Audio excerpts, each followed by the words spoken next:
الرحمن الرحیم السلام علیکم۔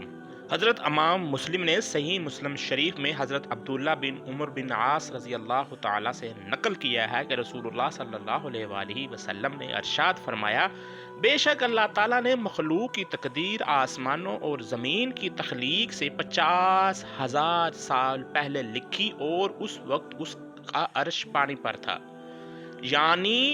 لوح محفوظ میں لکھا جانا ہے کہ کون کون نبی ہوگا اور کون کون رسول، اور کس کو میں اپنا محبوب اور تمام رسولوں کا سردار بناؤں گا۔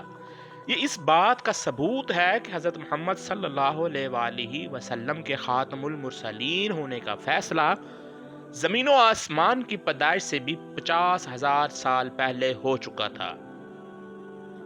رسول اللہ صلی اللہ علیہ وآلہ وسلم نے فرمایا، بے شک میں اللہ تعالیٰ کے ہاں اس وقت بھی آخری نبی تھا جب آدم علیہ السلام کا خمیر تیار ہو رہا تھا۔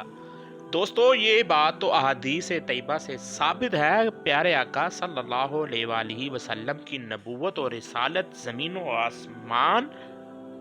بلکہ حضرت آدم علیہ السلام کی پیدائش سے بھی پہلے طے تھی، لیکن آپ کے وجود یعنی جسم اطہر کے خمیر مبارک کو کب اور کس مٹی سے پیدا کیا گیا، اس کی تفصیل میں ہم آپ کو آج اپنی ویڈیو میں بتائیں گے۔ چنانچہ امیر المومنین حضرت سیدنا علی کرم اللہ وجہ الکریم فرماتے ہیں، اللہ تعالیٰ نے حضرت آدم اور ان کے بعد بھیجے گئے تمام انبیاء کرام سے عہد لیا کہ جب تم میں محمد رسول اللہ صلی اللہ علیہ وآلہ وسلم تشریف لے آئیں اور تم میں جو کوئی زندہ ہو تو اس پر لازم ہے کہ ان کی مدد کرے۔ اسی بنا پر ہر نبی نے اپنی اپنی امت سے وعدہ لیا تھا۔ حضرت ابن عباس سے روایت ہے کہ جب حضور صلی اللہ علیہ وآلہ وسلم کے نور کی تخلیق فرمائی گئی تو آپ کے نور کو حکم ہوا کہ انوار الانبیاء کی طرف دیکھے۔ بس آپ صلی اللہ علیہ وآلہ وسلم کے نور نے انبیاء کرام کے انوار کو یوں ڈانپ لیا کہ سب بول پڑے، اے اللہ، اے ہمارے رب، یہ کیا ہے؟ ارشاد ہوا، یہ محمد رسول اللہ صلی اللہ علیہ وآلہ وسلم کا نور ہے، اگر تم اس پر ایمان لاؤ گے تو نبوت اور رسالت سے سرفراز کیے جاؤ گے۔ انہوں نے عرض کیا، ہم ان پر ایمان لائے۔ حکم ہوا، کیا میں تم پر گواہ رہوں؟ عرض کیا، بے شک تو گواہ ہے۔ حضرت ابن عباس فرماتے ہیں، اسی عہد و قرار کو اللہ رب العالمین نے قرآن مقدس میں یوں ارشاد فرمایا، اور جب اللہ تعالیٰ نے انبیاء کرام سے پکا وعدہ لیا کہ جب میں تمہیں کتاب و حکمت دوں پھر تمہارے پاس وہ رسول تشریف لائیں جو اس چیز کی تصدیق کرنے والے ہیں کہ جو تمہارے پاس ہے، تو ان پر ضرور ایمان لانا، بالضرور ان کی مدد کرنا۔ حضرت کعب احبار سے مروی ہے، جب اللہ عز و جل نے حضور کی تخلیق کا ارادہ فرمایا تو حضرت جبرائیل علیہ السلام کو حکم فرمایا کہ وہ زمین کے دل اور اس کی رونق و نور سے مٹی لے کے آئے۔ حضرت جبرائیل حکم ملتے ہی جنت الفردوس اور 7ویں آسمان کے فرشتوں کے ہمراہ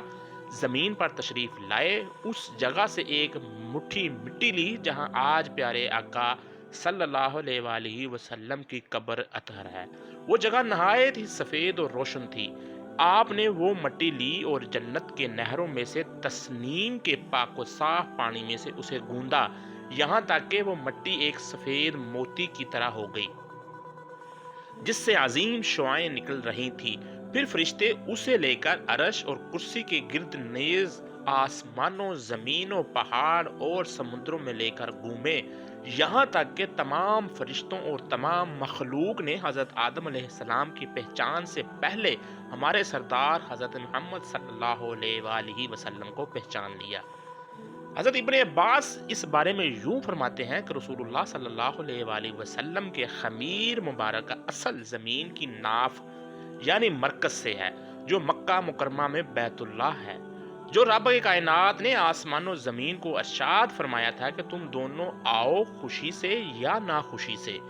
تو انہوں نے عرض کیا تھا، ہم اطاعت کرتے ہوئے حاضر ہوتے ہیں۔ آپ فرماتے ہیں، اس میں بھی اس بات کی خبر ہے کہ زمین میں سے صرف اس جگہ نے جواب دیا تھا تو جو حضرت محمد صلی اللہ علیہ وآلہ وسلم کا خمیر یعنی موتی ہے، اور مقام کعبہ سے ہی زمین کو پھیلایا گیا تو ثابت ہوا کہ نبی مکرم ہی اصل کائنات ہے اور تمام کائنات آپ کی تابع ہے۔ سیدنا امام زین العابدین اپنے والد سیدنا امام حسین اور آپ اپنے والد محترم سیدنا علی امیر المومنین حضرت علی سے بیان کرتے ہیں کہ رسول اللہ صلی اللہ علیہ وآلہ وسلم نے فرمایا،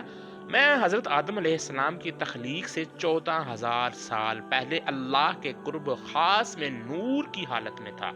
اس کے بعد جب حضرت آدم کو پیدا فرمایا گیا تو یہ نور حضرت آدم کی پشت پر میں رکھ دیا گیا جو آپ کی پیشانی میں چمکتا تھا۔ لہٰذا وہ نور جو ہر چیز کی پیدائش سے پہلے نہ جانے کب سے اللہ تعالیٰ کے قرب خاص میں موجود تھا، بالآخر اسے انبیاء اور رسل میں سے آخر میں رحمتوں، عزتوں اور عظمتوں کے تاج پہنا کر دنیا میں بیچ دیا گیا اور پھر اعلان فرما دیا گیا، اے میرے محبوب، ہم نے آپ کو تمام جہانوں کے لیے رحمت بنا کر بیچا ہے۔ دوستو، تخلیق محمد رسول اللہ صلی اللہ علیہ وآلہ وسلم کی اصل حقیقت تو اللہ رب العالمین ہی جانتا ہے۔ اس ذات کی حقیقت کو ہماری ناقص عقل اور کیا جانے جس پر خود خدا اور رسول سلام بھیجتا ہے۔ دعا ہے اللہ کریم روز محشر میں ہم سب کو اس ذات رحمت اللہ عالمین کی شفاعت عطا فرمائے، آمین۔